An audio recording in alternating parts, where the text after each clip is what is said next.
Seberapa besar perbedaan antara kedua kakak beradik? Dua saudara bangun di jam yang sama. Mereka berdua menggeliat. Setelah itu, kakak dengan santai berendam di bak mandi. Sedangkan adiknya mandi di kamar mandi yang kecil. Saat sarapan, kakak memakan roti panggang.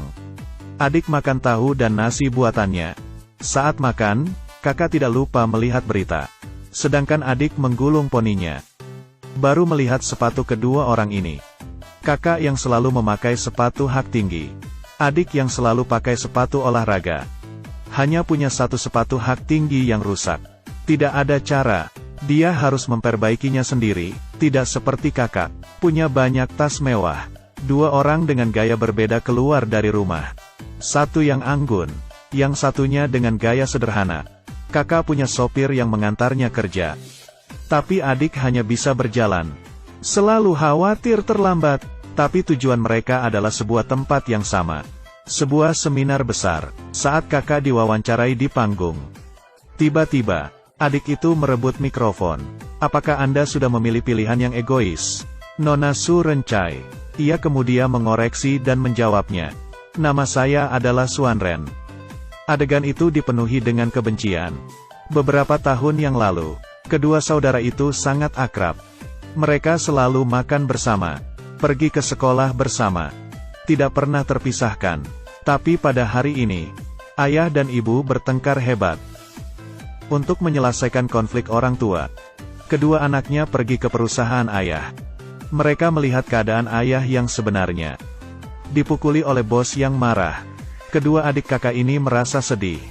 Ketika tiba di rumah, mereka mengatakannya pada ibu. Tapi ibunya hanya memikirkan uang. Dia tidak lagi peduli dengan situasi ayah. Pada saat itu, ayahnya pulang ke rumah. Dia mendengar obrolan itu dan menyuruhnya untuk bercerai. Ibunya yang lelah setuju. Hanya masalahnya kedua putrinya akan tinggal dengan siapa. Dan ini juga awal kehidupan mereka yang berbeda. Bas akan segera berangkat. Pria ini bergegas ke depan. Kemudian, sebuah mobil menabraknya. Pemiliknya segera turun dari mobil dan meminta maaf. Dia terus meminta maaf. Lalu dia dengan cepat pergi. Pemilik mobil khawatir dengannya. Dia hanya bisa berkata bahwa dia baik-baik saja. Kemudian naik ke bus. Tujuannya adalah untuk ikut konferensi investasi penting. Setelah berbicara di depan semua orang, ia berhasil mendapat investasi itu. Tapi darah mengalir dari hidungnya. Dia masih tidak peduli. Dengan gembira menghubungi anaknya. Dia akan mengajak kembali istri dan anaknya yang satu lagi. Tapi tidak lama, mereka berdua cerai. Adik ikut dengan ayahnya. Kakak tinggal bersama ibunya. Kedua orang ini masih punya hubungan baik. Tetapi ketika adik tahu bahwa kakak akan pergi ke AS, keduanya saling berkelahi. Hubungan menjadi rusak. Adik tidak mau memberitahu ayahnya masalah itu. Tapi sambil menangis dia berkata ingin makan ayam. Air mata ayahnya mengalir. Jika putrinya tidak punya masalah, ayam goreng akan sangat menyenangkan. Ayah sudah tidak sabar membawa ayam untuk putrinya. Tetapi saat dia masuk ke bus, dia hampir jatuh. Untung ada orang di samping yang menolongnya. Tapi kemudian tangannya mulai gemetar. Dan mulai bergumam. Penumpang lain mengiranya terlalu banyak minum alkohol. Tapi dia menjawab, saya tidak minum alkohol. Namun nada gemetar membuat penumpang menjadi tertawa. Pria ini mencoba menutupi tangan yang gemetar. Tapi tidak berguna. Bus berjalan lambat.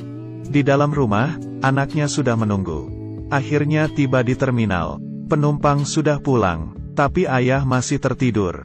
Kemudian, ayam goreng di tangannya jatuh. Tumpah ke lantai. Pria itu meneteskan air mata. Tubuhnya tidak lagi bergerak. Adiknya tidak bisa menunggu ayam goreng ayahnya. Saya pikir kehidupan anak dan ayah akan bahagia. Tapi kecelakaan selalu datang lebih awal. Adik dibesarkan oleh nenek.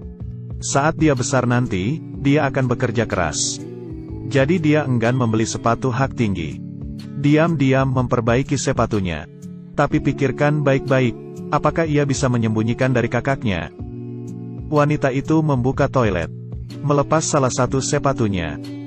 Menggunakan spidol mewarnai bagian yang rusak. Tidak ada celah sama sekali. Tidak butuh waktu lama, dia merasa puas. Mengganti sepatu dan memperbaikinya. Kali ini bagian depan sepatu. Akhirnya selesai. Setelah memakai sepatu melihat sekeliling. Sepertinya tidak ada masalah. Mengambil tas dan keluar. Mempersiapkan dirinya bertemu dengan kakak. Bertahun-tahun lalu setelah ayah ibu bercerai. Kakak memilih hidup mewah dengan ibu. Tetapi adik bersikeras tinggal dengan ayah. Keduanya saling tidak setuju dan bertengkar. Pertemuan ini juga berlangsung lama. Sang adik menunjukkan bahwa hidup kakak bergantung pada ayah tiri yang kaya. Kakak melihat sepatu milik adiknya. Tertawa tanpa berkata apa-apa. Kemudian dia mengatakan bahwa pilihan kedua adalah benar. Sangat gembira. Adik langsung berkata dia punya pacar palsu Namdosan. Dan berjanji akan membawa ke pestanya. Karena tidak ada orang yang bernama Namdosan. Ia putus asa mencari nenek.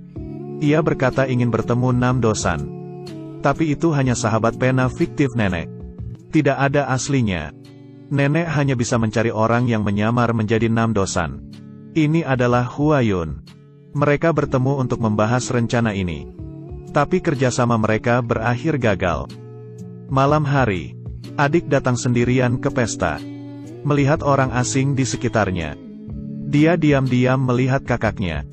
Seluruh orang tidak seperti dirinya. Tiba-tiba, lampu redup. Namdosan muncul di depannya. Ini pertama kali keduanya bertemu. Di pesta ini, sepertinya adik perempuan lebih baik.